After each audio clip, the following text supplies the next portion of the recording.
Dear ladies and gentlemen, it is my pleasure to bring you the first series of the Playbook of North America. This is a unique initiative of ACMA's Pillar 4 on startups and strategic partnerships. ACMA's Pillar 4 has been set up to help ACMA members to explore new opportunities beyond the traditional and enhance their capabilities through technical tie-ups, joint ventures, partnerships, mergers and acquisitions to build affordable, innovative, technological competencies for staying relevant for future growth. With active support from the membership, Pillar 4 could launch unique initiatives like the Auto Technology Partnership Summit, Expo, Leadership Series sessions, Capital Raise Program, Auto and Mobility Startup Initiative, to name just a few, which have greatly benefited the members and encouraged them to look for new horizons. Based on the success of some of these initiatives, we will shortly launch the ACMA Mentorship Program, a pilot project which will help small and medium enterprises members in scaling up processes and get a directional support from leading Tier 1 companies and industry experts, which will help them to clarify doubts with respect to areas like JVs, technical alliances, M&A, export competitiveness, and help them graduate to the next level. Today's discussion will help document members experience both successes and failures on JVs and technical collaboration acquisitions, both domestic and international. It would also help document a basic understanding of different geographies and cultural sensitivities. This initiative will help further us in developing the right framework for ACMA Mentorship Program. I am sure that members will immensely benefit through the above initiatives. I now invite Ms. Ashbina Zaveri, Vice Chairman and Managing Director at NRB Bearings Limited, who is leading the Playbook Directory Initiative for Pillar 4, to update the members on the same. Good afternoon, ladies and gentlemen. First of all, let me thank Anjali, because it's indeed very exciting for me, and I'm truly delighted that our idea of bringing out a Playbook directory, both physical and virtual, is finally now becoming a reality. It is indeed my pleasure to bring to you the Playbook directory. I have always been fascinated with different cultures, and I love traveling for business and observing the cultural differences in terms of how business is conducted in different geographies. When I first suggested that this becomes a formal and ongoing initiative through which we can share the learning of some ACMA members who actually went to different countries before others, I was enthusiastically encouraged by our chairperson, Anjali Singh. Under her guidance, Pillar 4 has grown from strength to strength. I thank ACMA for trusting me and supporting me so wholeheartedly on this project. And I thank my core committee members, Nishit, Lakshmi, Vivek, Aditya Ganesh, and Mr. Sunil Kaul, for their many, many ideas and for the contribution, and most of all, for the energy that they brought to this initiative. It would not have been possible without their support and the support of the Secretariat, specifically Amit and Anjali Nair. As part of this initiative, an e-book will be unveiled, which contains a valuable database on members who have joint ventures and a footprint in different parts of the world.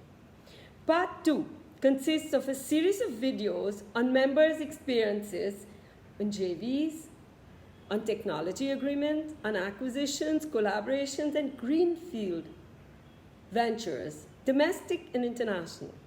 It will document their experiences in setting up operations in various geographies and learning, most of all, they are learning, so it can serve as a guide to other companies who want to venture into those regions.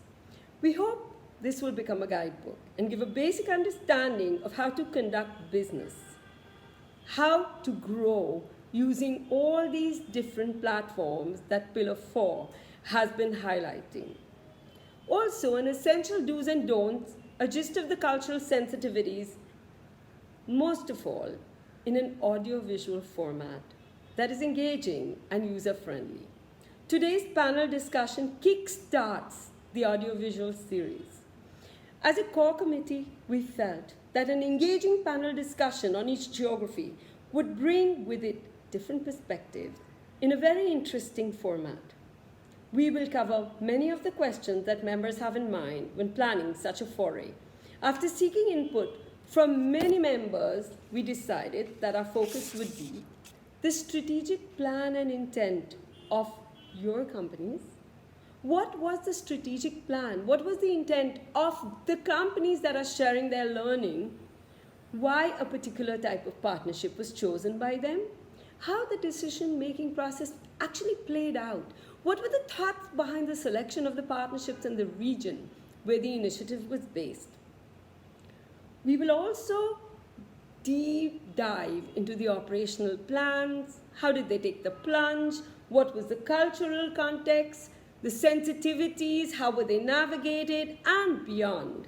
Like we did at NRB, to actually use the strength of that culture to change our parent company. What permanent impact did that have on your company and the growth possibilities before it? We will include a small do's and don'ts statement. In particular, how can we learn from the mistakes of other members and leverage their success for our success? The critical success factors we speak about will include the ability to see how the business will be in future. For example, in the case of NRB, we went into Thailand because we saw the FTA as a great opportunity and not a threat. Likewise, you must assess for your own company what are the current and likely future pain areas of your customers. What will your future customers be? Why will this decision help you serve your customers better and grow your business and grow profitably? What are the changes that will challenge you in manufacturing technology, demographics? What are the changing aspirations of the next generation? What are the public policy and the environmental issues that will make a huge difference? How will your company prioritize the actions to be taken? How will you make your company more resilient to face sudden and unforeseen developments? What can we learn from the other members who did not get bogged down, who did not get disheartened, but who converted these threats into amazing opportunities? We plan to cover 5 major geographies for the auto component companies: North America, Central and Eastern Europe, and Western Europe, of course, Southeast Asia, and North Africa. Series 1 commences today. It covers 2 important geographies, North America and Southeast Asia. I'm delighted to share that our panelists are Nirmal Mindaji, Deepak Ji, and the founder of Pillar 4 himself, Jayant Davar. I do hope that members find this initiative exciting and engaging, and that we meet the purpose that we have in mind, which is to help other companies, particularly the SMEs, to learn from our experiences, be encouraged to go global, to succeed. If that is the outcome, and even if you are encouraged by this first step that we are taking, surely our idea will grow into a movement, and the playbook would have achieved its aim. I take great pleasure in introducing my partner in crime, Kavan Mukhtiar, partner and leader automotive sector at PwC India. He has 25 years of experience advising automotive OEMs and component suppliers across Asia Pacific. His area of expertise is strategy, innovation, operations consulting.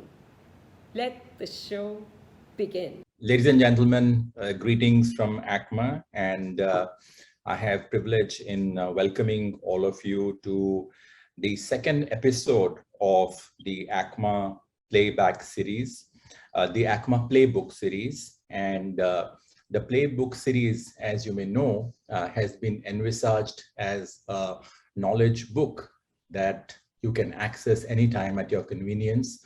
Here we bring to you some of the most eminent leaders from ACMA's stable who talk to you about their experiences in markets other than India. You know, we have a wealth of knowledge on this forum where our leaders talk to you about business strategies, about market dynamics, about best business practices, about their successes and also about their failures in markets other than India. Of course, these gentlemen on the forum are the most eminent leaders and probably the most successful of the people in the Indian automotive industry. Today, we will focus on a specific geography that covers Japan, South Korea, as also ASEAN. These are all very eminent automotive nations. And today we'll have Mr. Kavan Mukhtiar, who's the partner and leader automotive of PwC. He will be in conversation with Mr. Jayant Davar, the co-chairperson and managing director of Sandhar Technologies. Mr. Nirmal Minda, the chairperson and managing director of Minda Industries. Mr. Deepak Jain, chairperson and managing director of Lumax Industries, as also Mrs. Harshbina Zaveri, the vice chairperson and managing director of NRB Bearings. And let me also give you a wee bit of a context about the geography that we are going to cover. As you all know, it was the coming of Suzuki and the Honda Motor Company sometime in mid to early 80s that in fact transformed the Indian automotive market. In fact, it redefined automotive industry in India. And today we have the passenger vehicles market in India dominated by the Japanese. That apart, we have very significant presence of the Japanese in the two-wheeler market, in the commercial vehicle industry, as also in the tractor industry. Very similar to the coming of the Japanese players in the early to mid 80s, we had the Koreans coming into India once the Indian economy opened up in the year 1991. And today, both Hyundai and Kia are witnessing trailblazing success. Almost a fifth of the passenger vehicle market is dominated by the Korean companies. In fact, the Japanese and the Korean companies were instrumental in bringing in a lot of their partners, as also helping strike joint ventures of our Indian companies with their country players, both Japanese and Koreans, which has in fact helped in percolation of automotive technologies in the Indian auto and the auto component industry. And the ASEAN region over a period of time has also developed as a very significant automotive manufacturing hub, whether it is Thailand, or whether it is the Philippines, whether it is the Vietnam, Indonesia. In fact, of late, Vietnam has much been into news because of investments from China moving into Vietnam. Can India take a leaf out of it and learn? So ladies and gentlemen, today our eminent leaders will dwell upon a whole host of subjects. And before I invite Kavan to introduce our leaders today, let me give you a quick introduction of our leaders in the sequence of which they will appear in conversation with Kavan. We have Mrs. Harshbina Zaveri, the vice chairperson and managing director of NRB Bearings. NRB, under her leadership, is a premium, if I may say, R&D-led company, R&D-led bearing manufacturing company. It has today, it is a supplier to some of the most eminent brands in both Europe and US. It has subsidiaries in Germany and USA, and also it has a manufacturing facility in Thailand. Harshbina will speak to us largely on their presence and experience and their success in the Thai market. Followed by Harshbina, we'll have Mr. Jayant Davar, who is the founder and co-chairperson and managing director of Sandhar Technologies. Mr. Davar has also been a past president of ACMA, an alumni of the Harvard Business School. Today, Sandhar Technologies, under his leadership, has manufacturing footprints in Spain, in Mexico, in Poland, Romania, and Germany. And very interestingly, Sandhar Technologies has 11 joint ventures, and 8 of them, 7 to 8 of them are largely with the Korean companies. And Jayant is investing in 6 new plants. And with that, the number of plants that Sandhar Technologies will have will go up more than 50. So welcome, Mr. Dower, to the ACMA Knowledge Series on the Playbook. Our other next speaker is Mr. Nirmal Minda, the chairperson and managing director of UNO Minda. Mr. Minda has also been the past president of ACMA, like Mr. Dower. Mr. Minda, the UNO Minda, under his leadership today, has 71 manufacturing plants globally, of course, includes India, and has several joint venture and technical agreements with some of the most renowned companies from Japan, Italy, and Taiwan. The UNO Minda Group has manufacturing footprint in Indonesia, Vietnam, Spain, Mexico, apart from India. And Mr. Minda will largely share his perspective of operating in Indonesia and Vietnam. We also have today Mr. Deepak Jain. Deepak, as you all know, has been our immediate past president. And of course, Deepak has led the industry very well during the pandemic. And today, under his leadership, the Lumax Group, which is a flagship company of the Lumax DKJN Group, has 15 companies under its umbrella with 33 manufacturing locations across 8 of the Indian states and several R&D centers, also a design center in Taiwan. And Deepak will talk to us about their long-standing association with the Japanese companies. So with that, I welcome all our leaders and Kavan Mukhtiar. Kavan is a known face. He is the partner and the automotive leader with PwC. Kavan will engage with our leaders in conversation and bring to us all the insights. So ladies and gentlemen, please stay tuned in and make the best of this session. Welcome everybody. Kavan, the floor or the screen is yours. Thank you very much, Vinny, and thank you to ACMA for requesting me to moderate this very interesting session. Clearly, the automotive industry is going through massive transformation and lots of challenges on the technology front, market access.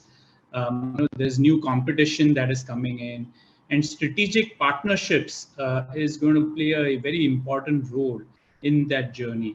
And today on the panel, we have, really, the most experienced leaders within the auto component industry in India.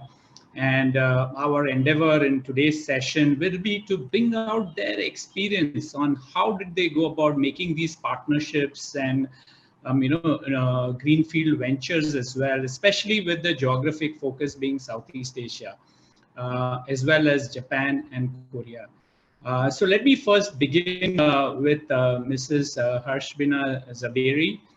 And Harshbina, when we discussed this theme, very clearly, I think your vision and your thought process was how can we, share our experience and even some of the challenges and failure stories with our ACMA community and help them through this knowledge series.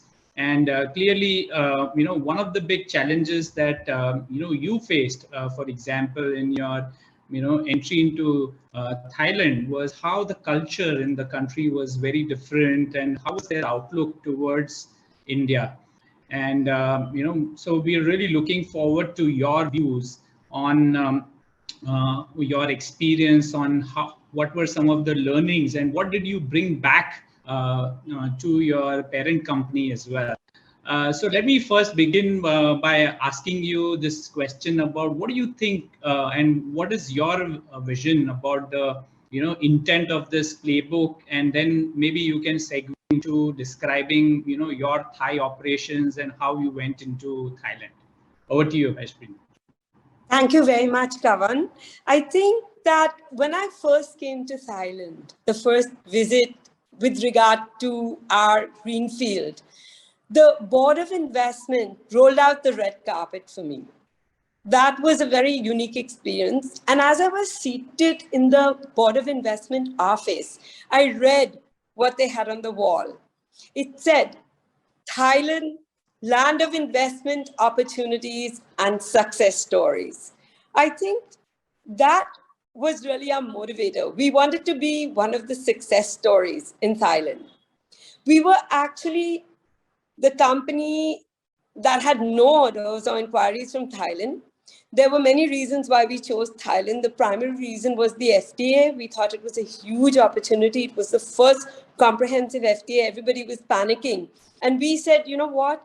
The Japanese love Thailand and they're not very fond of India. It's not that they don't have successful ventures here, but culturally, they come here because they have to, not because they want to. And if we want to enter all the Japanese transplants, Thailand is our gateway and this FTA is the opportunity. Today, I think our belief has been vindicated. We faced many challenges, especially because the year after we set up, India had one of the worst automotive recessions ever. 2006, 2007, 2008. That whole period was when we were setting up. And honestly, our board started really getting second thoughts about whether they wanted to invest in a completely new country. But I think we prevailed. And fast forward to today. In the last 18 months, our top line grew 87% in Thai baht terms. Our corresponding EBITDA grew 137% just in the last 18 months, which was, as you know, a COVID period. Quite stressful the world over. What were the advantages? That is one of your key questions, and I'd like to address that head on. First of all, a little background. We did a great deal of groundwork before we set up our Greenfield subsidiary. Most of all, we studied the culture. We paid very close attention to the selection of the leadership of this venture. Our team crammed into a large hotel suite together. Pretty senior people. They built strong networks with the local support system and minutely studied both the opportunities and the pitfalls. They came back after 3 months of camping there to headquarters and gave us the presentation on what would make this successful and why would we not fail. It was more a contrarian approach, not great news, but what was the bad news and what should we avoid if we wanted to succeed? What they presented was that Thailand was an excellent mix of Western influence and traditional beliefs and value system. Most of all, it had an excellent infrastructure. After a 4-hour flight from Mumbai to Bangkok, you can see tremendous differences in culture, politeness, courtesy, desire to make the objective of your visit successful, respect, and the importance they give you.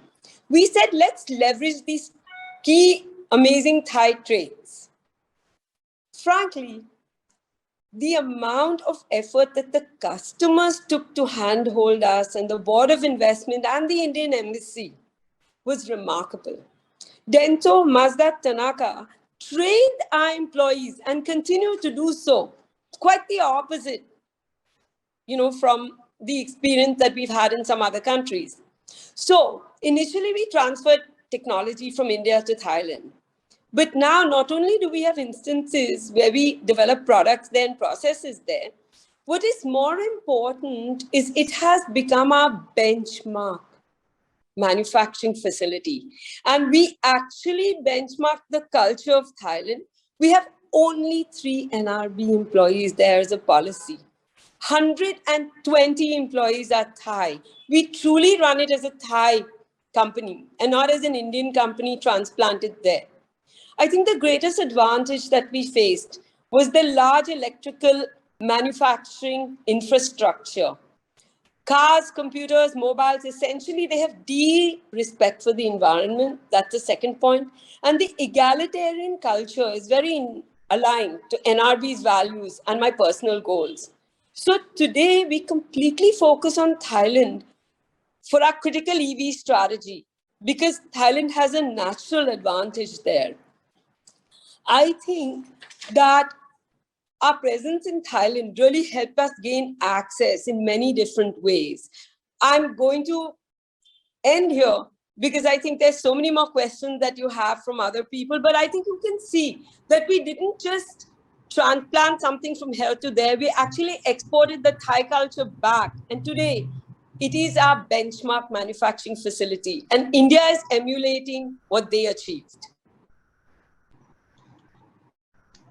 That's a great point, Harshbina. But share with us, how is the, environment in terms of compliances and doing business in Thailand, and what would you like to share, on that front, and how was the experience? Yeah. That's an interesting question. I would say the regulatory system is very simple in Thailand as compared to India. In India, as far as factory licenses are concerned, we need to go to the pollution board, electricity board, revenue. I mean, the list is endless and it gets longer and longer. In Thailand, you deal with one window. It takes care of the Factories Act, electricity, and environment. The Industrial Estate Authority of Thailand, they have a format of weekly, monthly, quarterly report submission, and that automatically takes care of compliances. The license to operate took us 4 weeks of clearance. They help you in every which way to complete the formalities, whether it's, and one more thing, the entire regime is very simple. They have only income tax and VAT. You only deal with one revenue department. And most importantly, these two FTAs between India and Thailand, the first was an exclusive India-Thailand FTA, and the second is the ASEAN FTA. In our case, we did a lot of detailed homework, and we found that the ASEAN FTA was much better than the Indian FTA with Thailand. So for import from India, there's no duty in Thailand, so we didn't even need an FTA at all. So this kind of thing. But more than anything, the customers there, like our customers here, really handheld us. The difference, I think, is the authorities see themselves as a partner, enabling relationship and making you successful. And I think that really makes all the difference in terms of the regulatory framework. It's extremely simple. It's not at all complicated. Right. And you mentioned one of the reasons you went there was also to get access to Japanese customers and get access to Southeast Asia as well. So how did that pan out for you? Actually, very well. Mazda Japan, Mazda Powertrain Thailand, Thai Suzuki, Denso, Tanaka, Mitsuba, FCC, Nidec, Musasahi, which is Harley Davidson, all of them are right next to us. That's the other thing, you can choose locations which are sort of one-stop shop for everything in every which way. And I think that the main difficulty that you have in other countries is a regulatory system. Here, the regulatory system is very, very uncomplicated. In India, factory licenses, you need to go to the pollution board, electricity board, revenue office. Factories Act, electricity, environment. We just have one thing, the Industrial Estate Authority of Thailand. That's it. So when you're really looking at the ease of doing business, it's amazing. Sure, fantastic. Sounds very attractive destination, but I'll come back to you with round 2 of questions where we would like to understand some of the risks and challenges that you faced while doing business in Thailand as well. But thank you very much, Harshbina. Let me now move to Mr. Jayant Dawar. Mr. Dawar, I think over the years you've had formed several joint ventures with companies from around the world, and you've set up factories and locations around the world. So how do you really go about selecting your partners, and how do you really approach whether it should be a technology licensing, a JV, or how do you really go about making those plans? Maybe that would be a first question to start off with, and then we'll segue into your experience with the Korean partners. Over to you, Mr. Dawar. Thank you, Kavan. It's a very encompassing question. To be honest with you, I think when we got into the business of auto components, which was much later than the doyens that you have here, whether it's Nirmal or whether it's Deepak's family. We are very young to the business yet. And when we got into the business, that was in the second half of the 1980s, while the automotive industry in India opened up, there were not many suppliers. There were very few and far between. And the industry started on a basis of print to manufacture, which meant that most of the technologies and most of the vehicles were already in play around the world. And the drawings are available to be localized in India. And we had, if I remember correctly, was a localization plan that the Indian government mandated. However, the technologies were not really available. And the component suppliers before then were largely supplying to the ambassador and Fiats in India. And all of a sudden, whether it was the four-wheeler industry in terms of Maruti coming in, or the commercial vehicles coming in, or even the two-wheelers in the shape and form of collaborations with Suzuki, Yamaha, Honda, and Kawasaki, meant that you needed much more defined processes and quality standards. So from print to manufacture onwards, it was left to many entrepreneurs in India to find their partners overseas to be able to manage those technologies. However, there were a lot of limitations then as well. The foreign companies were not allowed to come in on their own. They needed to have local partners here to operate. And if you looked at technology transfers over the years, I have seen four ways of basically kind of getting technology. One, of course, is an old format of TA, which was Technology Alliance, which meant that you would get technology as in the form of a book. And that was a one-time fees kind of a TA arrangement that you had with some of these people.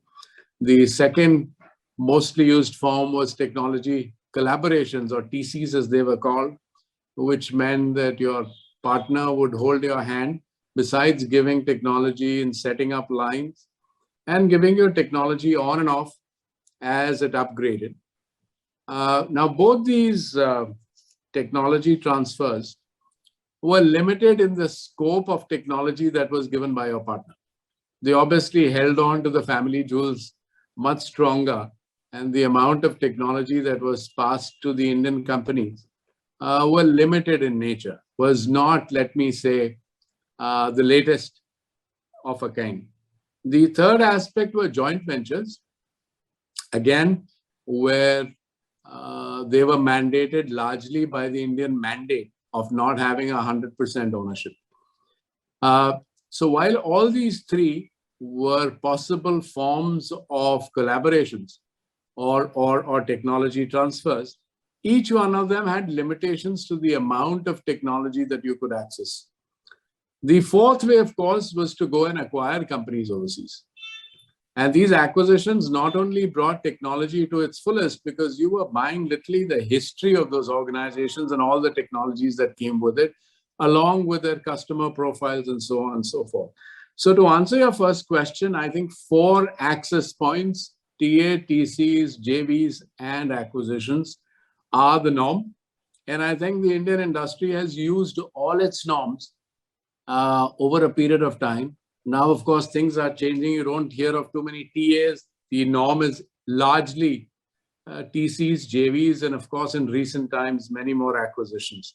So that's possibly the way in which technologies have been accessed and will continue to be accessed. In terms of your question number 2, which is a supplement in some form as to how do you choose partners. So people have different ways of looking at this case scenario. In our case of Sandhar, we've been quite clear with our experience that TCs and TAs and JVs work well with the Eastern set of companies, Korea, Japan, and Taiwan. However, our experience of joint ventures and technical collaborations with the West seem to have not been at par. And we believe that that largely stems from a cultural difference. Americans want to do things very quickly. Their managements change. They look at things to be written off. Their long-term drives are not as accentuating compared to the East. And therefore, when they don't see things happening, they want to take decisions which may or may not be at par with how we in India look at. So our Western play has largely been through acquisitions and greenfield ventures. And therefore, all our locations overseas in the West are all either greenfield or acquisitions. However, in the East, especially in Korea, Japan and Korea themselves are a little different. Our oldest TC or collaboration is with Japan that is now 34 years old. I was reminded today by their president. But what I find is that they are more hand-holding in nature to a large extent and degree. They don't feel too threatened by the Indian companies per se. Of course, it's changing in the near term when many Indian companies have gone and made investments in these countries. So they've started to look at us a little differently. The second scenario is also, it's a lot relationship based. Companies in Korea tend to be more mid-cap in some sense, or mid-sized companies. And when I talk of mid-sized companies, I'm talking from an international perspective. They could be $1 billion, but they're not really the 10 and the $15 billion companies. And therefore, largely owner-driven. And somehow, I think owner-driven companies in Korea and owner-driven companies in India have that cultural connect where I think relationship makes a lot of difference. And I think these have kind of worked well for many a company. The third aspect is also an aspect of the kind of technology that you're trying to access. At one point of time when I meant print to manufacture, when I started to, these technologies were already available. Today, in the new term scenarios, when you have new technologies in terms of ADAS or connective vehicles or EVs and so on and so forth, the world is kind of getting flat. And therefore, there are not many companies who've had histories of 40 and 50 years of working that they can pass on easily. So people are a little more careful as to how these technologies are being transferred. In terms of geography, also the kind of technology, like I said, Korea, for example, rates very high in terms of the new electronification that's happened in the world. So in fact, Japan and Germany look up to Korea today to see what kind of electronification is happening at the kind of prices that are being. This could be on account of companies like Samsung and LGs and so on and so forth, which build that ecosystem there. But that also tends to move for people who want to go into those kind of new technology areas. I don't know if I could answer your question, but I gave it my best shot. No, I think you gave a very good overview, but let's dig a little bit deeper within the East Asians. If you look at it, and you said you worked with, the Japanese, Koreans, as well as Southeast Asia as well. So, and of course in the West too. So how do you think, or what would be your advice when a Korean company looks at, investing in India or collaborating with someone in India? What kind of concerns do they typically have? Because I think if we start looking at it from the lens of the, technology partner, then I think that would be a great learning for our ACMA community. And what were some of your experiences there when you were working with your Korean partner? To be honest, Kavan, Indians per se and Indian businesses did not have a great reputation of kinds in terms of corporate governance in the outside world. So I remember a time going back 20 years where the questions largely used to, or let me say the debates largely used to be, who will manage money in this new joint venture if you have one? They would say, well, finance and purchasing will be dealt by this. And Indian companies would say, no, this would be dealt by us. Technology should be dealt by you, and so on and so forth. In recent times, of course, a lot of that has changed. And therefore, companies there look at corporate governance to be of very high ethical standards. And I think with the success of several people with their joint ventures in India, that reputation is changing for the positive. And I think that is opening up ways for many, many other people to join the bandwagon. So yes, corporate governance is a huge, massive issue. The second issue I would say is country as a whole and the ease of doing business.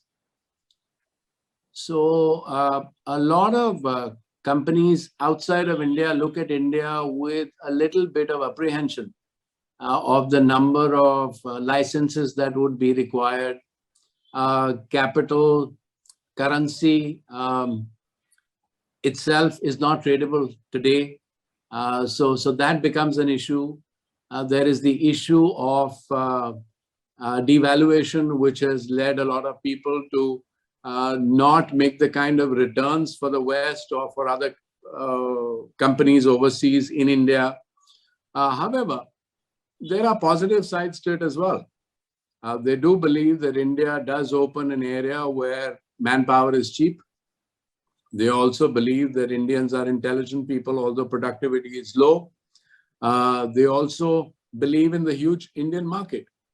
So if you look at the understanding of overseas investors in India or joint venture partners or technology alliances, the positives are more now than they used to be. This is my experience. Of course, it evolves depending on some of the experiences that those people have had. Some of them have had very, very bad experiences in India. They don't want to touch India with a barge pole.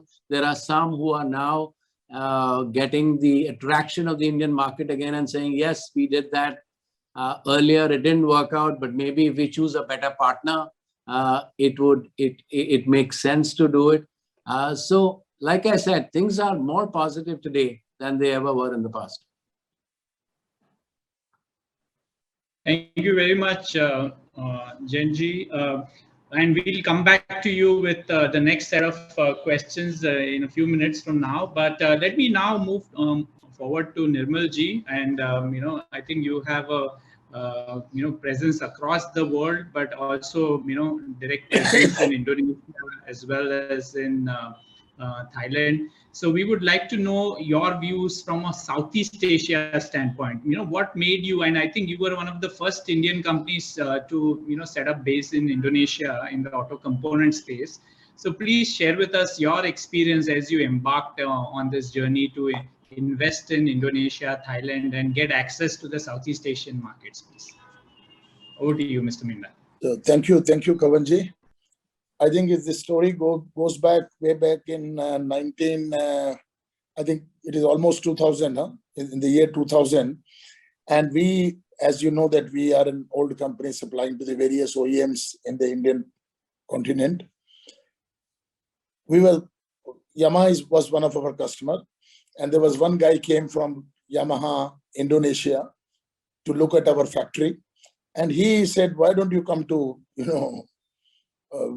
Indonesia? I says, how can ours was a not so, organized sector at that time.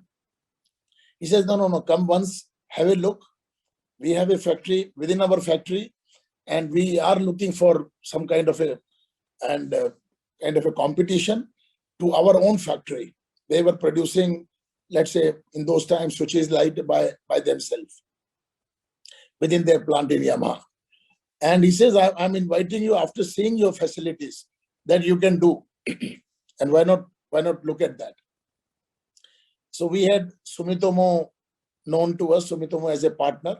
So we requested Sumitomo arrange the meeting, and we went to Yamaha. We look at their factory inside their plant of our competitor. And I think there were a lot of improvement to be done. Though there was a Japanese company, but not really looked at the productivity and the material flow, and not run as a Japanese way. So we took a challenge to start supplying as a trading through Sumitomo in the beginning for 4 or 5 years, from 2001 to 2005, to establish our quality, our delivery, our just-in-time delivery, our quality level. And when they were convinced with that, then they says, why not you open a factory? So it was very tough for us to set up a factory for a Japanese customer, again a Japanese competitor. By the time, these factories are also out. from there within their premises, and they were our competitor. But we took a challenge. We said, yes, we are already established player, and why not? So we went and set up our plant in 2005 as a greenfield plant and started supplying, and then increased our product portfolio from switches to lighting to horn to many other products line, And now with this, our Harita takeover, we are going to start supplying of seating also over there. So there are a lot of addition of product. We have our mid-range plan to, to increase our sales. And we continue to do our tech shows in Japan, in Indonesia, and then try to adopt, what are the challenges they are facing. So they were able to reduce their cost of around 25% from their players, Japanese player in those times, whereas we were also better to make better money from India. So the sale prices, I would say, were almost 40-50% higher than India. Of course, it has come down now over a period of time. But so, and then this is the challenge, people, cultural. Yes, there were cultural shift.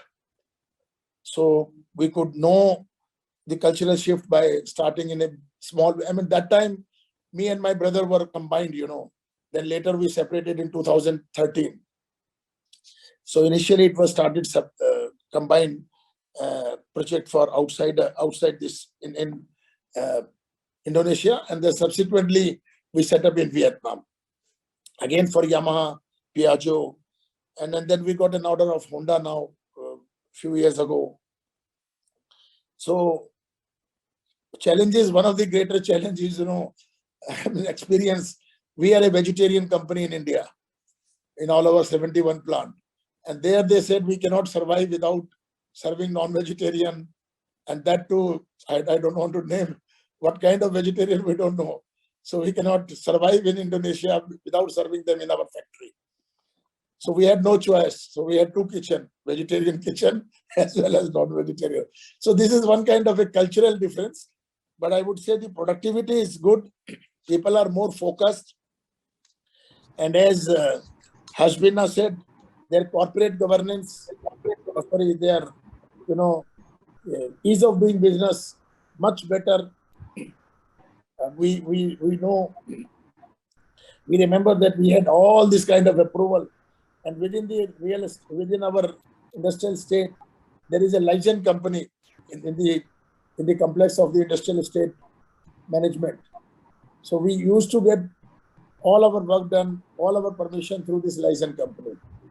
And they say, if you need it in 24 hours, this is speedy money. If you need it in 1 month, this is second money. So all that official, all things were possible, but without any hassles. We never remember that having any connection with politics or bureaucrats and all that. So this is the quick experience of our Indonesia and Vietnam specific to your question, Dhawan. Yes, sir. So, going a little bit deeper on the challenges you face, like one very tactical but important thing is just the kind of food that we eat and, they eat. But how was their view about Indian investors, and, what were some of the challenges you faced as you got into your own factory? No, they're very positive. They look at their industrial estate. Not only one. In fact, we thought of bringing their industrial estate partner and introduced to. We requested Sumitomo have an industrial estate there.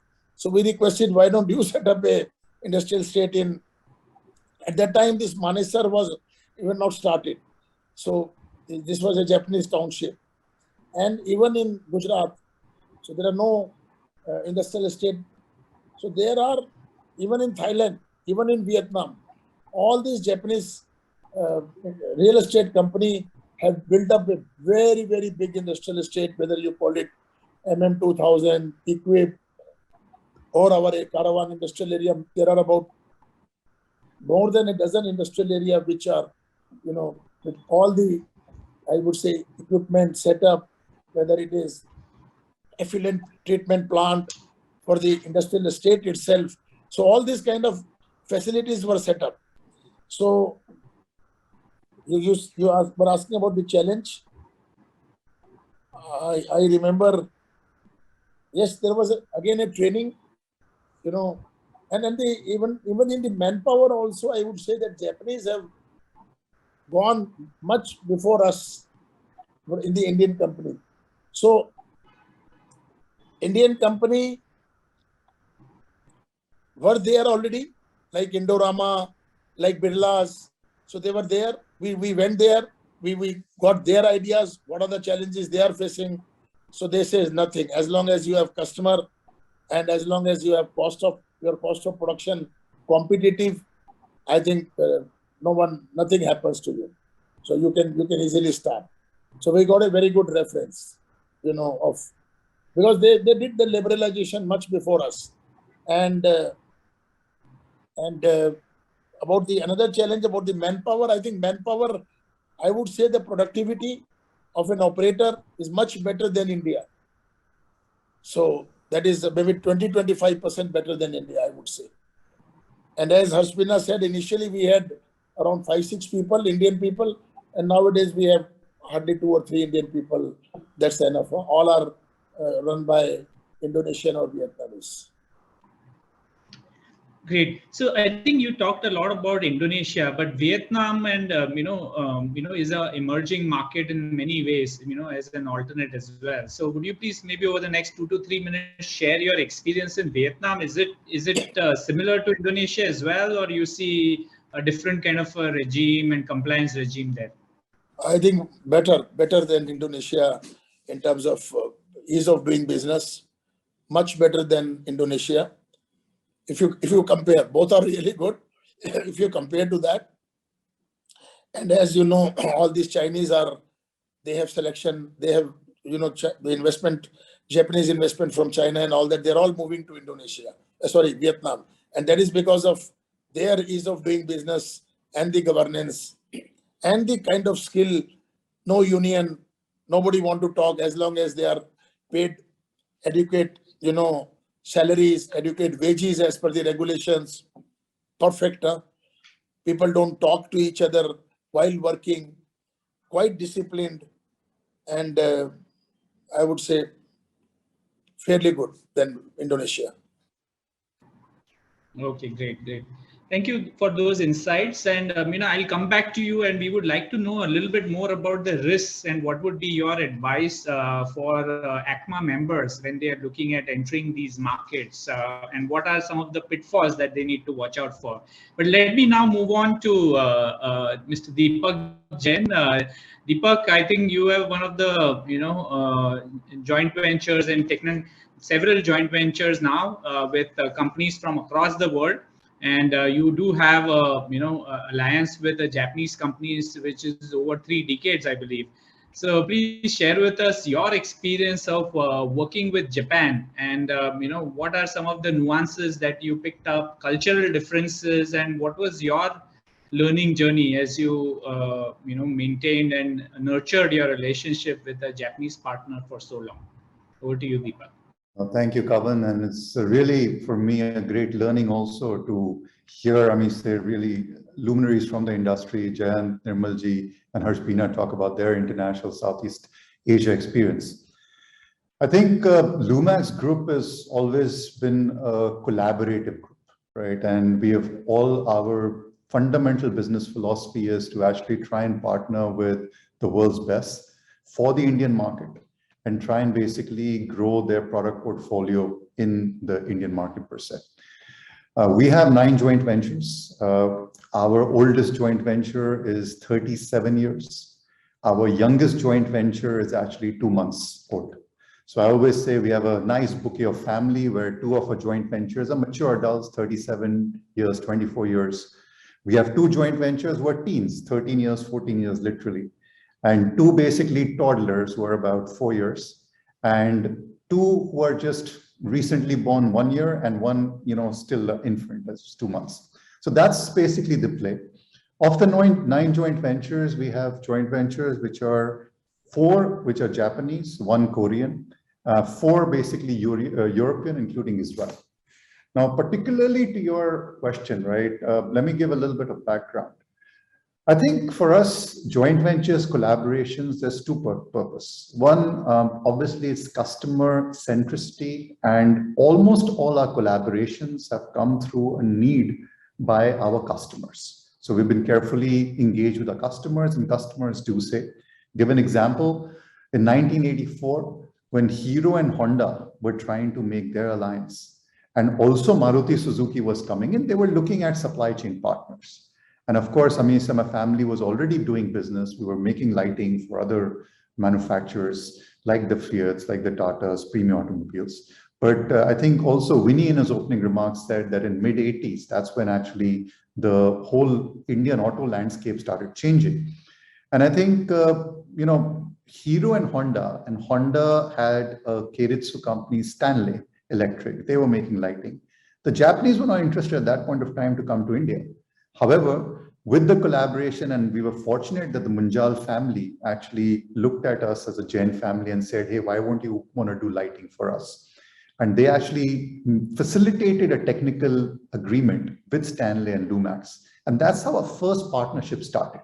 And we were extremely lucky that when Maruti was doing its due diligence, we kind of tick-boxed all the boxes, doing lighting, doing basically this collaboration with the Japanese, having some experience, and we were very fortunate that we also got the first order of Maruti Suzuki, and that's how our collaboration story started. I think our experience had been very clear, and if I were to look at the timeline from 1984 to even 2021, I think there are, in the Indian automotive landscape, there are certain windows when there are collaborations facilitated by customers. And I can give the window time frame. I mean, say, 1984, the start, Maruti Suzuki, and basically also Hero Honda. I think in 1997, I mean, say the first economic liberalization coming in, I think we created two more basically joint ventures then. That was a Korean joint venture. Hyundai came into India, brought in the supply chain. And I think just 2007, 2008, I mean, say we were just at the cusp. And I think, of course, the Lehman crisis started, but we were in a pretty good situation prior to that. I think a lot of companies were looking at India. And that's where I was talking about the teen years, where we actually did, again, two more joint ventures. And I think recently in, 2017, when 2017, 2018, there were golden years for India, the industry was peaking. I think a lot of interest again came into India. And we again then did about two joint ventures there. But 2019, 20, 21, I think there's a lot of new transition, new collaboration, which are required for new age technology. And again, I think that's, again, an opportunity to join. I think our experience with Japanese has been that first and foremost, Japanese usually do a follow customer. So, they would look at India market as coming into India to actually give their products for the Indian market. And I think, of course, Jayant mentioned that there were first technical collaborations. Today, of course, the nature of the relationship collaboration has changed more towards the joint ventures. Lumax has been very fortunate, but because of these bouquet of joint ventures, I think one thing with Japanese is this whole relationship building and trust building. You have to be extremely patient with them. You have to really nurture the relationship. As compared to, let's say, a Western collaboration, which can usually take about 4 to 6 months to join. We've actually experienced a relationship which usually takes to fructify almost 2 to 3 years, given the Japanese way of planning and that relationship building. A simple example, a differentiator. A lot of the Western people lay emphasis on contracts, legal contracts, legal binding when they're creating and discussing joint ventures. I think our experience shows that the joint ventures with the Japanese, there's mainly based on an understanding. And this understanding takes a very, very long time to build. A lot of top management discussion, common purpose, common objective, common alignments. And once this whole understanding is created between the two top managements, then I think the legal teams come in and try to create the contracts. So I think our experience has been be patient with the Japanese. Also, I think today we are in a good state where we can leverage our old Japanese partners as a relationship to find new Japanese partners. Japan obviously there is a lot of, again, competition, but there's a lot of respect between the two Japanese companies. So I'll give and share an anecdote. The very recent joint venture, what we have done, they basically were doing a due diligence with us. But I think our whole game plan is that we always do a 50-50 joint venture. We don't take minority positions. And when you're talking about a multi-billion-dollar company who is today, in today's Indian legal context, can very quickly put in the 100% investment. But if they find a need for a local partner to manage the local environment and do the localization plans, so when they were doing a due diligence with us, Lumax, we said, hey, listen, why don't you talk to our 37-year-old partner who's also a Japanese and you know them? And they actually did a, kind of a due diligence on us with them and found us to be a trustworthy partner and kind of facilitated having a relationship with them. So I think for Japanese, I think that trust building, that relationship and, trying to build that kind of, network is extremely, extremely relevant. And I think for us, customer centricity becomes the key, because 37 years also before, it was a customer need and we grabbed that opportunity. And I think the 2 months before also joint venture or the collaboration we had became a customer need. So it's our basically intent becomes more from a customer guidance that, hey, this is the product, this is what we would need to be. And then we kind of figured out a search for the right partner and then try and convince him to partner with us based on our previous experiences of the collaboration, so that we are both able to fit customer need with common purposes and objectives. Superb. I think that's great insights, Deepak. And you did talk about some of the do's, especially working with the Japanese, like be patient, focus on building a common purpose. But any don'ts that you would like to highlight trying to build partnerships with the Japanese? So I think clearly, one very common aspect between the Japanese and Indian society is that it basically has a good respect for hierarchy, be it elders, be it basically the hierarchical structure. And I think that becomes a very common point. But I think there are also a lot of don'ts. Our respect for time, our basically, the whole gestation period, how we look at business. The Japanese planning is a 9-year planning cycle, and they basically do three-year midterm plans. In India, if you get a 3-year midterm plan, that itself is basically good enough, right? So I think the whole difference between planning. So I think there is a lot of cultural similarities, but when it comes to business ethics, I think there is also a lot of dissimilarity. So you have to really learn and understand more about the Japanese culture. I must say that in our company, we kind of propagate the Japanese language as well, because when you learn and pick up Japanese language, you also, pick up their Japanese nuances of culture and understand, why and how they're saying. But with a disclaimer that once the Japanese start trusting you and, they understand that they know you well, then they probably don't give you that much of leverage and that much of leeway as they would do to ordinary foreigner, right? Because then you become one of them and then they say, hey, why don't you understand this about it? So I think there is a lot of nurturing which needs to be done in every relationship, but I think it's a long-term stable trust. But I must say that with Japanese experience has been that once they start trusting you, it's a long-term marriage, which you can celebrate your silver and golden anniversaries with them. Our relationships with other, and I think Jayant also said that with Western partners have been a little bit different in terms of the time lags what they have, because just the whole intent of time is very different, I feel, with Japanese and Koreans and maybe the Asians than what it is in the Western world. Thanks, Deepak, and I'll certainly come back to you with in our next round. But let me now go back to Mrs. Javeri, and you talked about how cultural difference and Thailand is really different in that respect. But if you can peel this further a little bit for us, and I know you're passionate about how people are at the core of the business. So share with us, the cultural differences that you see between, the Thai companies and how we do business in India, and any risks that you would like to highlight for our ACMA community as they try to do business with the Thais. Over to you, Mrs. Javedi. I think that's a very interesting question because our plant is fundamentally run by Thai personnel, and that was a very conscious decision. And it's obviously because we believe the managerial and leadership skills are good. But I think the fact that our own company culture in India is very egalitarian and that the organization in general is very empowered and flat help us a lot. Of course, Thailand is even more egalitarian and even more flat. I think one of the things that Mindaji and I share in common is we firmly believe that having a very high percentage of women makes a huge difference to the organizational culture. And interestingly, in Thailand, not by design, on pure merit, every single departmental head is a woman. I think that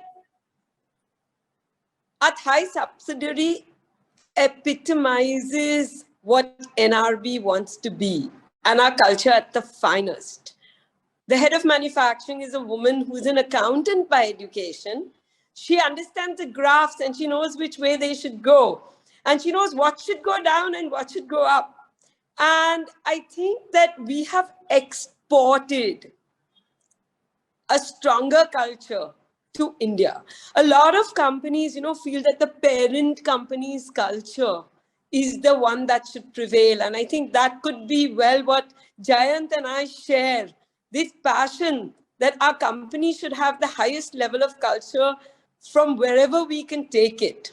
And I think that the management style in Thailand is very different. It's very simple and it's very to the point. And I and all our Indian colleagues have learned so much from them. The second line, in fact, the deputy to the head of the subsidiary has come back to India with Thai exposure for 3 years. And we deliberately keeping him here. He still has responsibility there, but he's also transporting the culture back here. So I think that the critical success factor for the success of an auto company today, especially a small company, because I think we should also be addressing the challenges of the SMEs.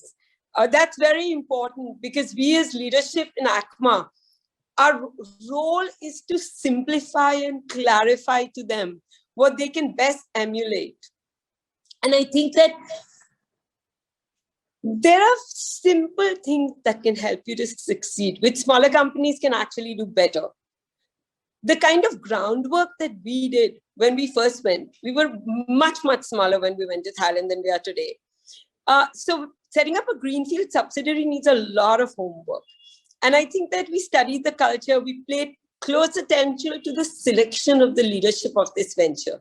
Our team camped in a large hotel suite for 3 months prior to the decision making and minutely studied all the opportunities and the pitfalls. They built strong local networks, strong support system, and carried them back to India and made sure that there was a support system there to succeed and to learn from them. We actually got more advantages learning from them than teaching them. And I think that it's very interesting that Thailand has an amazing infrastructure for e-mobility transition, which is a very important factor today. We cannot, undermine the importance of the transition to e-mobility for the success factor, right? And I think that the entire infrastructure that they have there is amazing in this regard specifically. And fundamentally, I think environmental concerns are part of Thai culture. New materials being developed, how to prioritize actions, how to face sudden and unforeseen developments is a strong part of their culture. Instead of getting bogged down, they convert these into opportunities. So I think the cultural give and take has been a very important part of not just the success of our Thailand subsidiary, but the success of NRB India. I don't know if I directly answered your question, but I think I have addressed it. Sure, sure. Thank you very much for that. But one follow-on question on what would be your advice? Say if things have changed quite a lot since you entered Thailand or Southeast Asia, for that matter. What would be your advice to an ACMA auto component member, or even an SME who is looking at collaborating with Thailand? How should they go about it? So my first advice would be research well.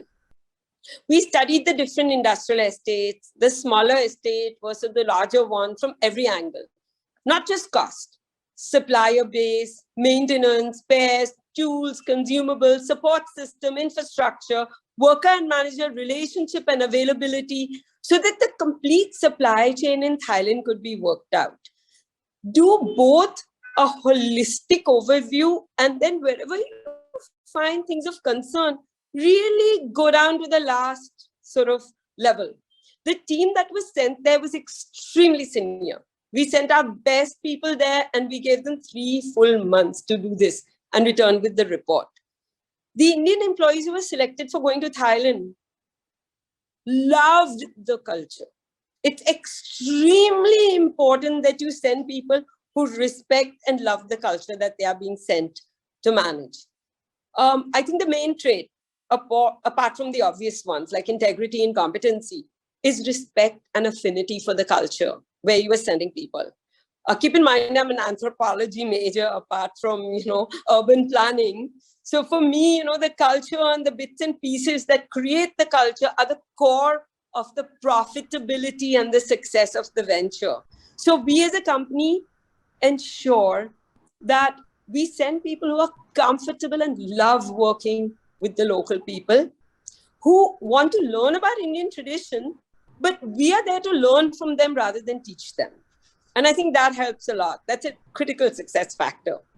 The first set of employees, we name them pioneer employees. They actually have a designation.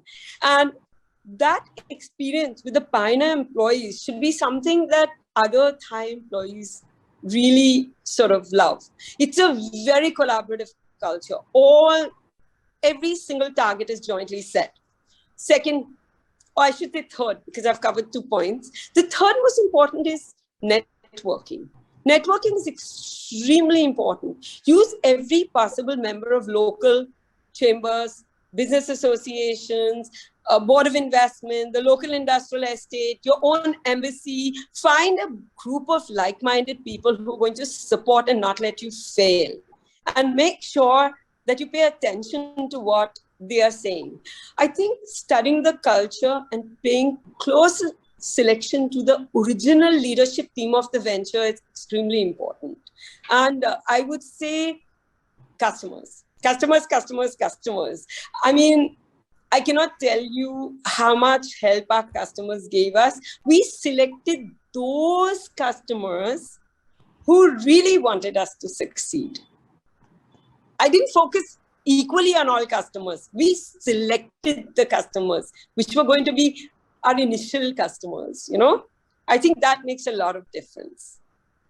Thank you very much. I think those are really practical insights, which will definitely help all our ACMA members very well. So I think in the interest of time, I'm going to now move forward to Mr. Jayant Dawar. So Jayant, please share with us, how to do business with the Koreans. And you said there are so many mid-sized companies there who have access to great technologies. What would be your advice to ACMA members that, the ones who are looking for technology from Korea, how should they operationally go about it? What's the right approach? Well, somehow we as Indian MSMEs sometimes drag ourselves not knowing where to go, how to connect. And I think it's the same with Korean companies as well. They are very hesitant because they don't know who to partner with in India. India is a black box in that sense. There are hundreds of companies and so on and so forth. So they like to obviously find somebody who they can match their cultural intent with. They have a sense of trust. And obviously the first point of call is, like Deepak mentioned, customer centric. So you're aware that Korea today is largely based on the automotive industry, with numbers coming in from Hyundai and Kia and so on and so forth. And now, of course, you also have players like Mahindra and Tata's who play there. I think that is the first port of call for many people to go through their customers saying that they're interested. Some of the components that Indian companies make today are likely to get obsolescence as things go forward. What is the replacement and who are the people who are giving or supplying those technologies? They were in close contact with the customer. I think that would be first point of call. The second point of call is for people who want to take steps before the technology really comes into play. And for that, there are many, many boutique firms, and there are also the traditional ways of commercial chambers, the embassies, and so on and so forth. And of course, there are individuals, both Korean and Indian, who work extremely hard in making these marriages happen. There is the Indo-Korean Chamber, which is very active. I'm surprised that not many people use that particular avenue, but it is there. Of course, there are people like Kavan Mukhtiar and PWCs and KPMGs and EYs and so on and so forth, who also bring that task on platform. But irrespective of who you approach, I think the idea should be to not make a selling pitch, but to be honest. And I think what you say and who you are need to match. For many companies, especially out of India, and this is something I hear from a lot of my Korean friends, tend to oversell themselves, saying we can do this, we can do this, we can do this. But actually, when they come down to brass tacks, that disappointment at the first go is taking away trust to a negative territory rather than even keeping it on a same keel. Like I think Deepak mentioned and Nirmalji mentioned as well, trust is extremely, extremely important here. And therefore, we need to build on that trust, not decapitalize it. So once we decapitate it, it becomes a little difficult. Let's be honest. Let's say what we are looking for. What is it that we can bring on the table? And the last but most important thing, whenever you go in for any kind of a relationship in any field, you have to think wearing the shoes of the other side, which means it has to be win-win. For people to think that this is going to be a short-term gain and they want to benefit everything from it from day one is not going to happen. You have to put your own heart in front, your body in front, and say that you are prepared to sacrifice in the angst of certain cultural differences, which will bring about issues.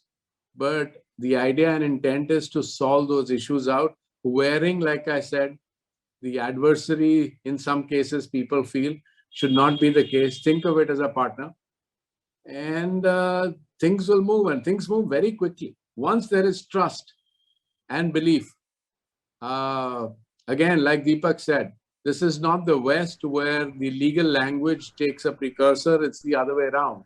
It's the said word which carries more meaning than ever.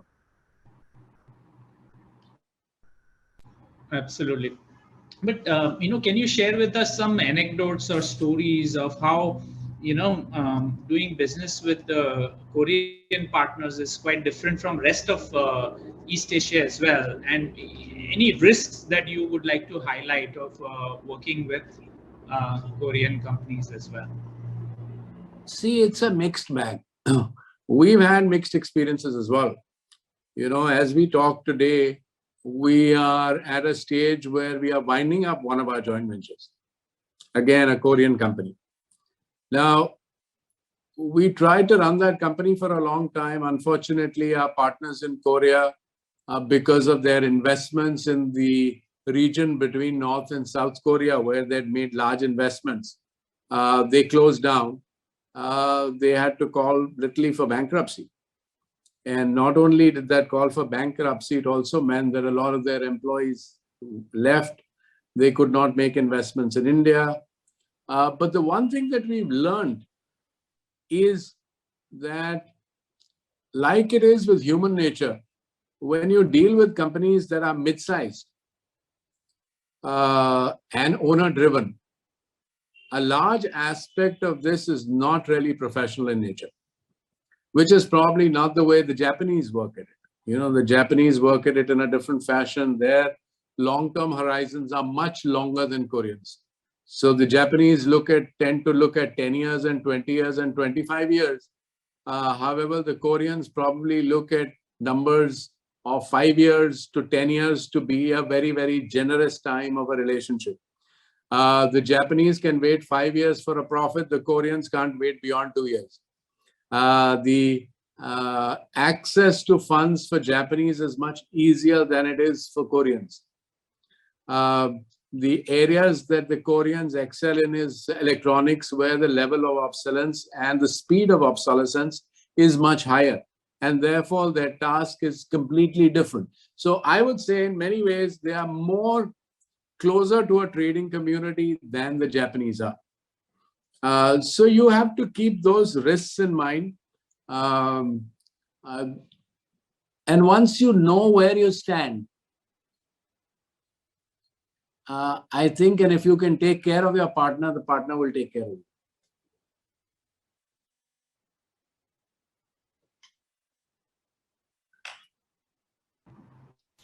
Excellent. I think these are really practical insights. But maybe we can you've also done a lot of acquisitions in India as well, from a very local standpoint. And if you were to sort of compare your experience of integrating acquisitions made in India with the kind of partnerships you build overseas, would you like to share with us the differences? The reason I ask this is also because a lot of our ACMA members may have already acquired as the other factories and assets within India.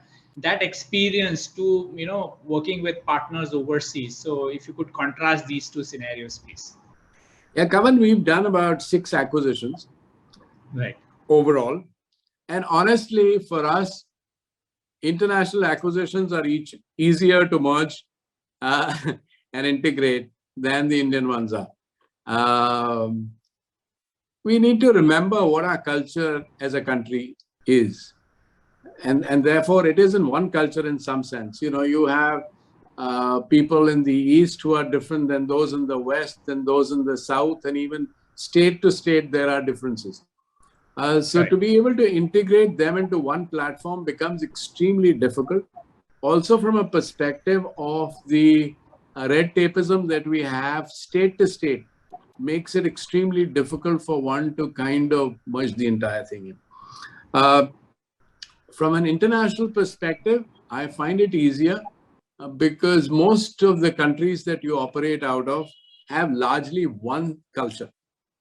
And that one culture means that you're talking to one particular category of a citizen, and their expectations and aspirations are the same. Like Harshbina said, and like Nirmal said earlier, all our overseas operations are run only by locals. We do not have any Indian or any person from our corporate or from anywhere else who moves into those operations. So those are run completely locally in that perspective. However, the same doesn't happen in India.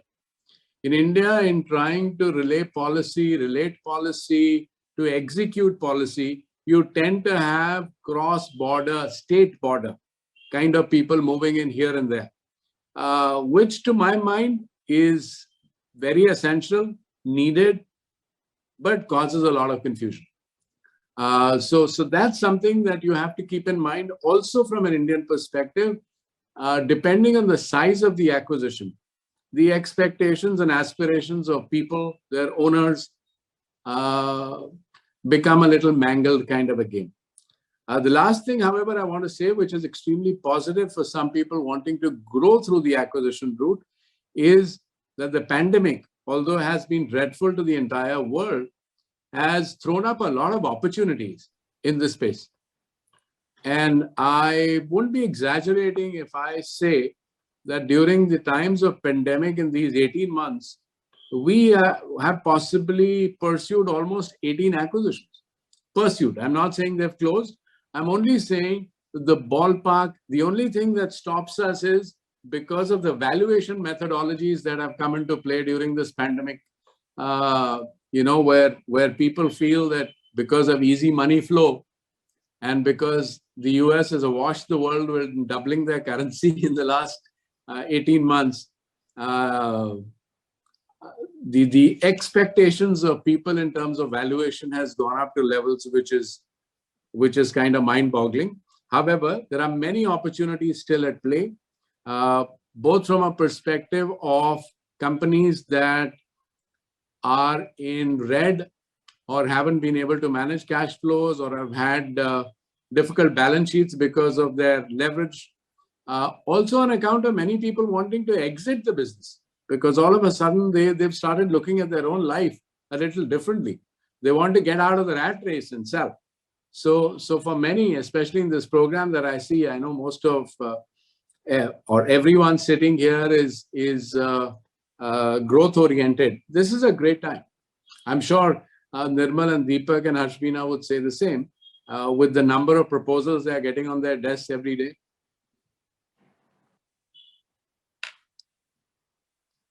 Thank you very much for sharing those insights. Let me now move to Nirmal ji, and what are some of the risks? I think we talked about a lot of the positive aspects of doing business in Southeast Asia, and like you said, you followed your customer there, and they facilitated, and you built the business from there. But for example, the foreign exchange risk that is out there. Geopolitical risk as well. But I'm sure these are things that you would have reviewed. And what would be your advice to ACMA members who are looking at entering Southeast Asia on what kind of risks to look for? So I think most of the point have been already mentioned by Harshbina on this overseas operation. I would like to add, one is the technological backup. Whether you had adequate technology to serve, because you are competing with the multinational there. As I said before, that our competitors are Japanese and our customers are Japanese. There is no Indian company, who can really handhold us like the Japanese are doing with, or were doing with their Keiretsu, or Koreans are doing with their supplier.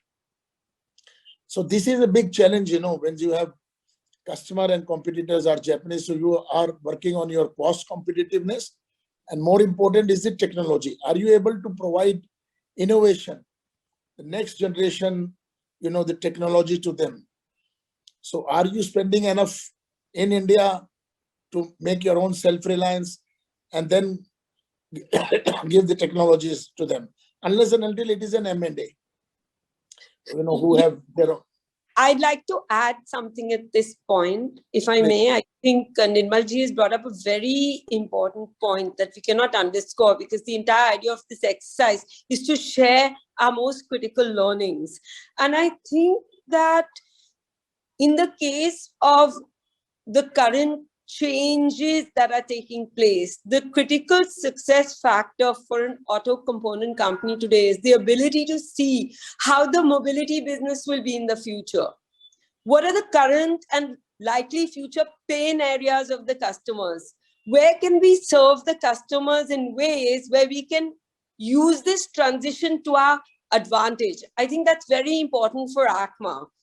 Not just environmental issues, not new materials being developed alone, how to prioritize the actions being taken and face sudden and unforeseen developments. Instead of getting bogged down, how will we convert these into opportunities? And I think all the companies that are here today and all the leaders are really keeping a keen eye on this, not only in terms of their own company, but in terms of the entire supply chain and improving the existing supply chain.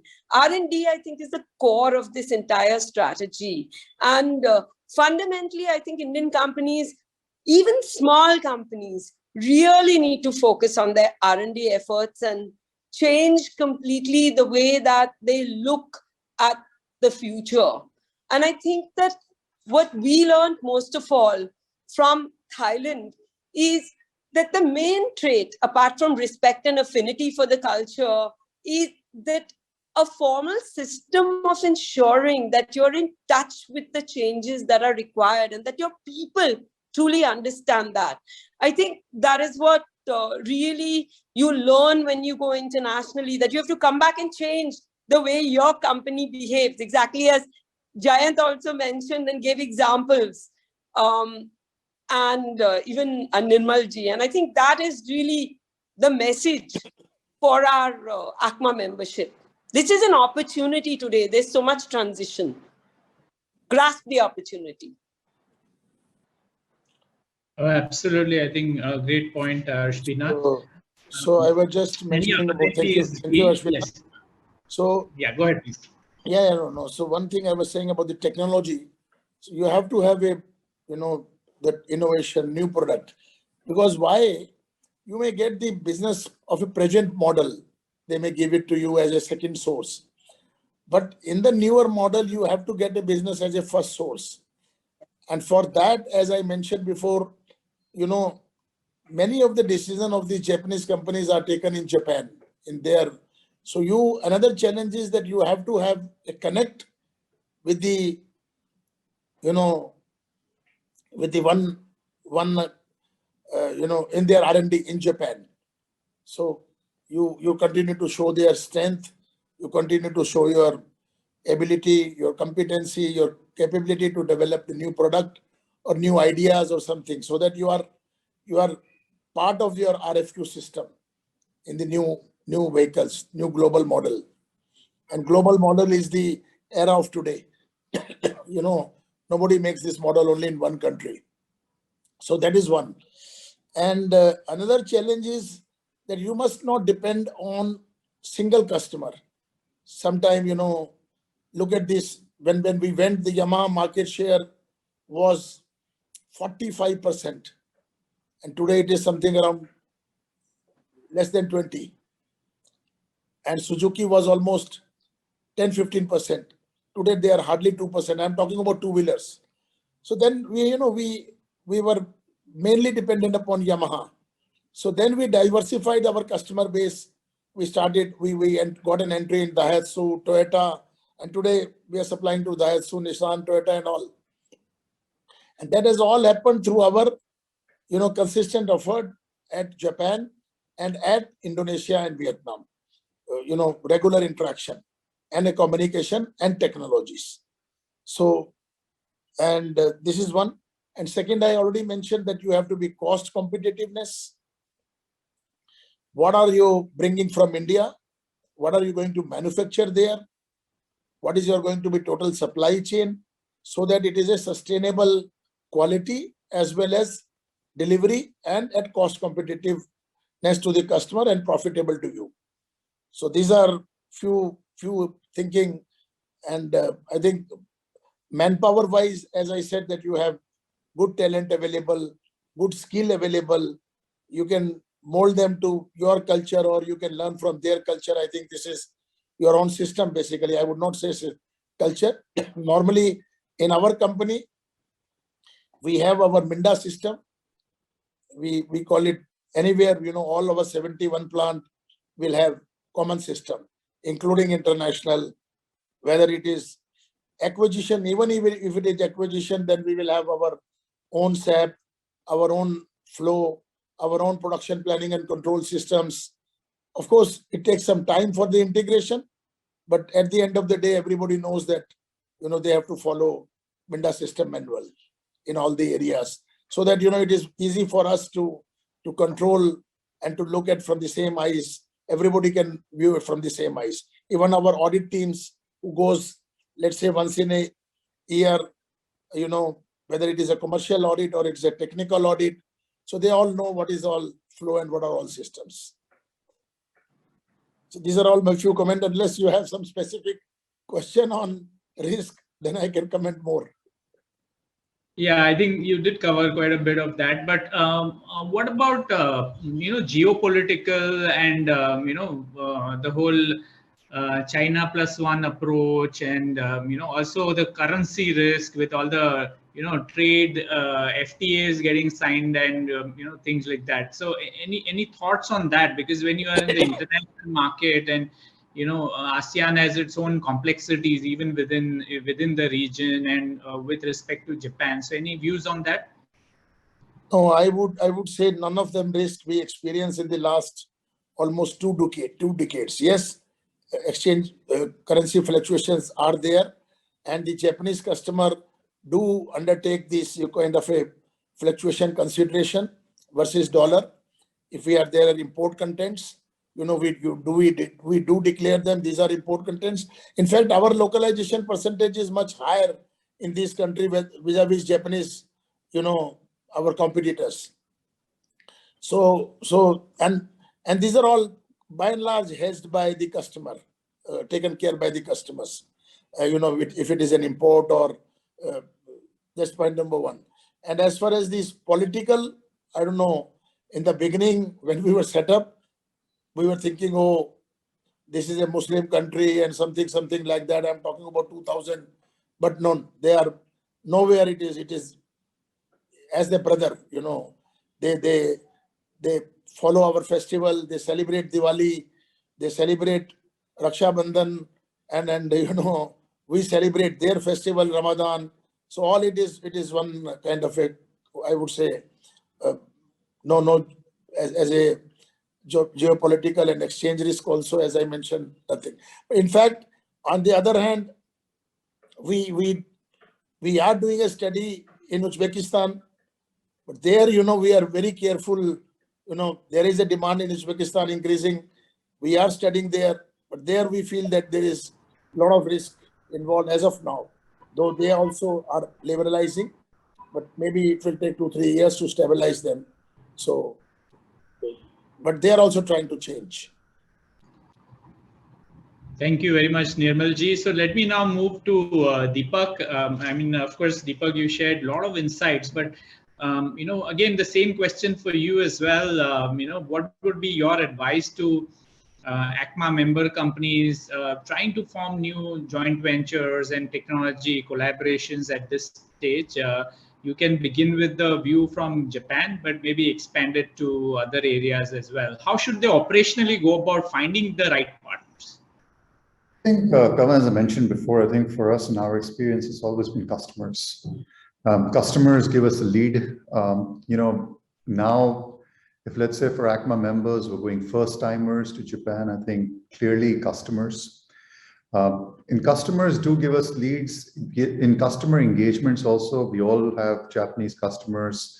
Some of them have retired and they've probably moved back to Japan. And if you have a relationship with them, you can probably leverage that to probably appoint them as advisors in Japan to probably figure out where the supply chain is. But they can probably just do maybe some dipstick kind of a situation. Eventually, it has to cater to a customer need. Second, I think maybe a new thing which has started is probably the tier 1 and tier 2 relationship. A lot of their organized tier 1s in India, tier 1 companies with Japanese, joint ventures like us, but also probably with this transition of localization, there are probably clear opportunities on tier 2s. And I understand that tier 1 fabric in Japan is also very different than tier 2s. Tier 2s are small, mid-sized enterprises, usually again, very similar to India, which is family-driven, family-owned, 1 or 2 promoters, entrepreneurs running it, but they're very, very specialized on that aspect. So I think that's also an opportunity where they may be looking for coming into India. But when you're actually coming and doing the collaboration, I think more important is that what is the purpose of collaboration you're doing for? Are you catering for the Indian market? And usually I've seen in Japanese in our experience, they usually would cater to the market. They don't have that philosophy of, make in India and buy back from and export and all that stuff until as the customer is facilitated. I think there are 3 or 4 factors which probably as Indian partners, you can add value to the partnership. And I think this, while going through a partnership, even during discussion, you should be very, very clear that what is your USP, what you're bringing to the table. Is it cost management? Even is it market access? That means in Japan, who is basically there for the global relationship, when they come to India, you see that the Indian market is structured also in Japanese, Koreans, Europeans, even Indian companies. Are you able to provide them that kind of market access to expand? Technology absorption is very critical. I think when we started in mid 80s, even in late 90s, no one was talking about sending the R&D head to India. Today, I think you can discuss about the engineering resource pool. And again, mind you, these are, again, long-term plans to ensure that you can actually also do not just testing, not just build to print, but clearly engineering to develop innovations which could be cost efficient. Because mind you, India market is something which is the most price sensitive market, and a Japanese cost usually doesn't work.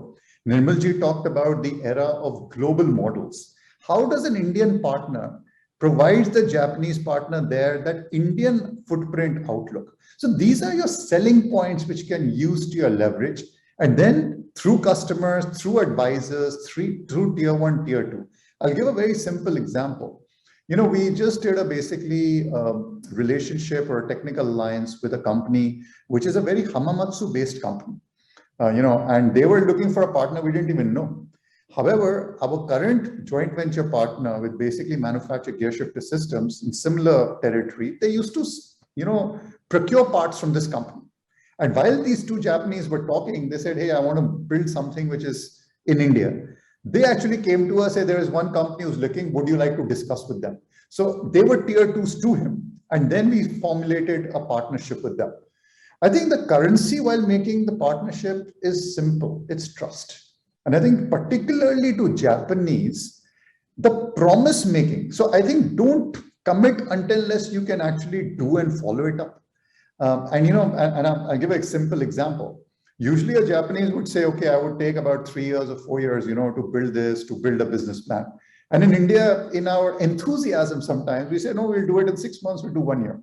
And I think that's basically the gap of culture where, we are used to so much variabilities and environment uncertainties. And Japanese are basically specialists on one simple thing. When a Japanese introduces himself and gives you a name card, and that itself is very ceremonious, he will talk about his organization name first. He will then talk about his basically department. Then he will basically talk about his skill, and then he will go with his name, right? Maybe then later on his designation. So that's basically the protocol which he follows. And in India, we basically do it mostly on a reverse basis, right? Because the designation, or I'm so-and-so and all, and then company would come last. So these are certain things which basically, while doing your collaborations, engaging with Japanese, you need to be very, very careful about. And as I said, I think if you're not into a relationship which is long-term, I've heard conversations prior that, I have a partner, he wants to, probably buy me out. He's not transferring the technology. He's not basically doing this. How we have dealt with it is this whole situation that when we are actually partnering, we are on the same side of the table. We don't sit across. We say, hey, listen, you sit next to us, and the management, which is actually dealing either at your end in Japan or in India, they sit across the table, and we are basically then talking about the same thing as two partners to basically get their reporting there. You also have to understand that in an organization structure, we need to basically create, it's a very hierarchical structure. So until you create layers, right, it's very, very, let's say, difficult that one person in India is talking to one person in Japan and everything's going to happen. There's a concept of nemawashi, which means building consensus. And Japanese work basically a lot of bottom up. They build consensus, and that's what takes time. In India, we are basically top down. President or MD of the company or the owner of the company has said something, that's what it is to be done. So I think that's the difference which comes in. And while you're doing these collaborations, you need to be sensitive of these matters that, and that's where which basically would talk about a win-win and a successful relationship to form. If you're not looking for forming a relationship which is 10 years, 20 years, like Indian marriage, right? I mean, so you get married once and you go through its ups and downs. If you're not ready for that, then I would say Japanese maybe might not be the right partner for them. It's sometimes there, but once you build that kind of trust, believe me, it's a lot to be on a long-term basis. Last, I would say that eventually it is your performance. QCDD, cost, quality, delivery, development, your competitiveness. Are you able to service your customer, rightly so? And Japanese are very hand-holding. They're sometimes forgiving, but I think you need to be very dedicated and sincere to basically adopt the best practices for them, fine-tune it for the Indian market and conditions, and then basically service your customers for that. If you're able to do that, I think then you can basically have a successful relationship. I think those are very nuanced and fantastic points, Deepak. I'm sure the ACMA membership will really benefit from what you've just shared. So we have about 8-9 minutes to end of time, and I would definitely like to conclude, and summarize all that we've heard today. But before I do the summary, I'd like to open up the floor if any of you would like to make any additional comments in short, because like I said, we are short on time, but maybe a minute or so, if any of you would like to cover any of the points that we may not have covered. So I think that the most important core sort of idea that everyone has emphasized is that adapting and staying relevant is key. I think that while ensuring that the core value of the organization, whether it's a joint venture or your flagship company, is integrity. I think that's what we've all been highlighting. If you have that as your cornerstone, and then you prioritize the actions to be taken, how will you face sudden and unforeseen developments? Instead of getting bogged down, how will these be converted into opportunities? How to keep a keen eye over the entire supply chain, not just developing new suppliers and improving existing suppliers, but make that a core part of your strategy. I think that is what all the three stalwarts said. And this is what your strategic focus should be. Also investing in people, investing in R&D. If you really want to stay relevant and be one of the future leaders, of course you have joint ventures, you have, expansion in different parts of the world, but the core values of your company should exemplify this by action. I think that is really what everyone has been talking about. And it doesn't matter whether they were talking about Japan or Thailand or Indonesia. I think that make it your benchmark facility, learn from it. Don't just try to teach, but absorb the manufacturing culture, their practices, and make sure the rest of your company emulates the best within your group.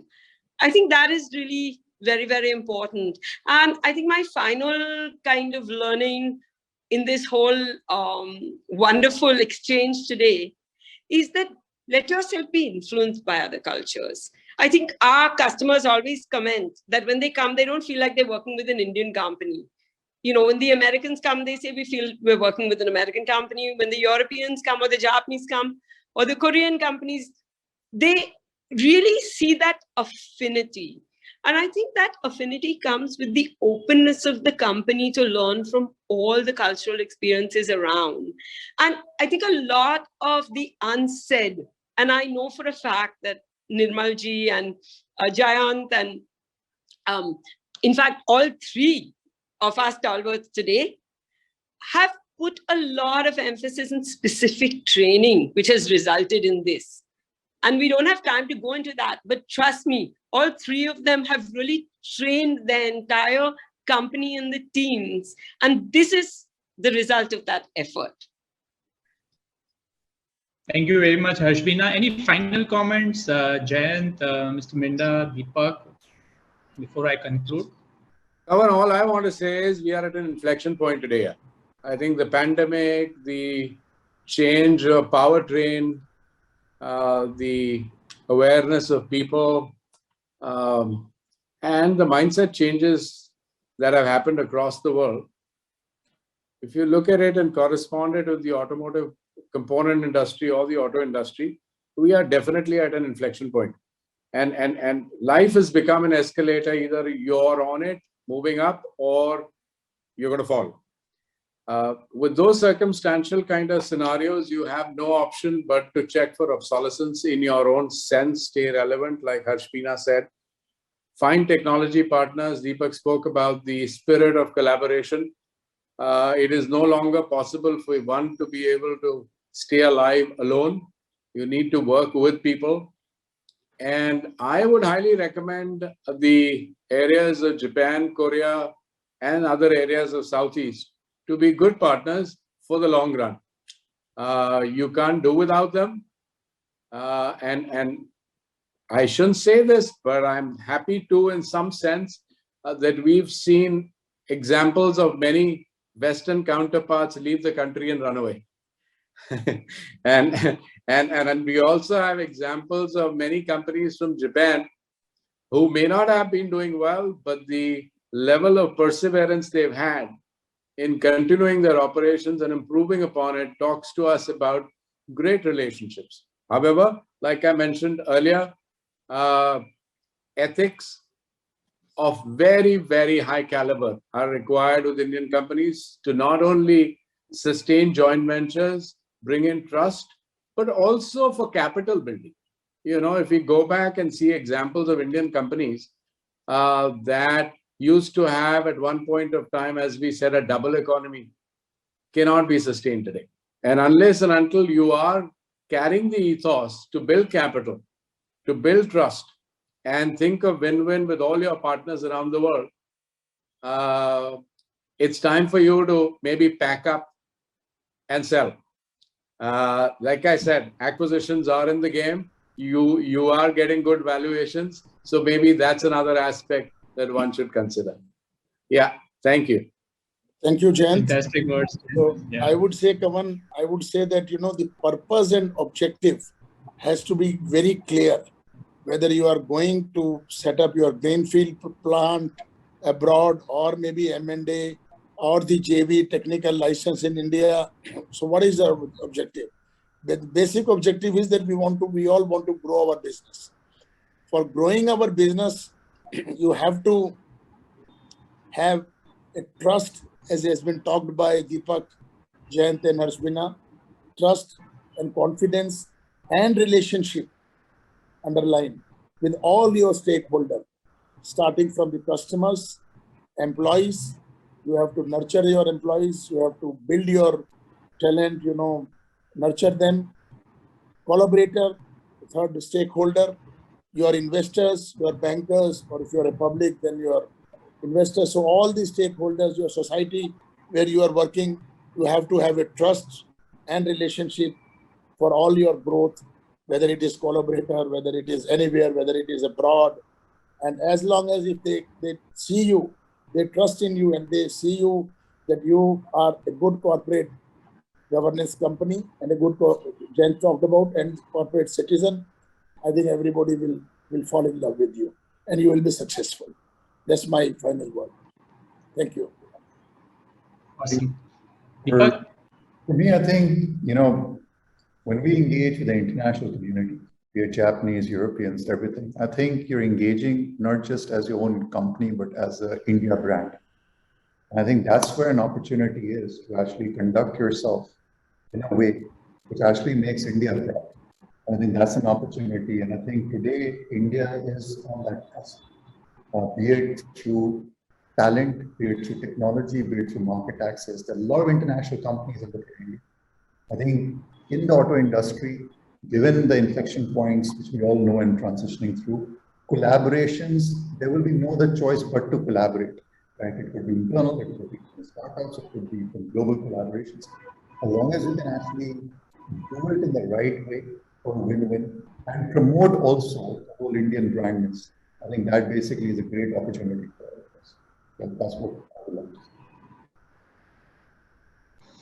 Thank you very much, Deepak, and all the panelists. I must compliment you for openly sharing your own experiences. And I think that's the, one thing fascinating about the whole ACMA community, that it's one community which wants to help build the industry in India. So thanks very much for warmly sharing all your learnings. Just to summarize, I would like to say 4 key takeaways that I would like to leave our listeners with. Firstly, build trust. I think that's really at the core. Whenever you are looking at a partnership, don't look at shortcuts. Focus on building governance. That's one area where clearly there is feedback. Indian companies need to work on a lot. Be customer led in your alliances and partnerships. If their customer is behind you, wanting to support you, wanting you to be successful, you would certainly have a much better chance. Localize. I think that's one common theme that I picked across all the panelists as well, that please make sure that you don't have too many overseas experts. Yes, put them in to incubate the operations, but localize and empower the local team, and they will deliver for you. Yes, there will be some risks along the way, but the ease of doing business is pretty good, and be very well researched. And finally, it is a very relationship based market and relationship based partnerships. So nurture your relationships and be in the game for the long term. I think those were some of the key messages that I picked. Again, thank you very much for all our panelists. Thank you, Winnie and ACMA, for giving me the opportunity to be part of this fascinating discussion. Thank you very much, and bye-bye. Thank you. Thank you very much. Thank you very much. Thank you. Thank you, Kamal. Very much. Thank you, Thank you, Vinny. everybody. Thanks all. Thank you. Thank you.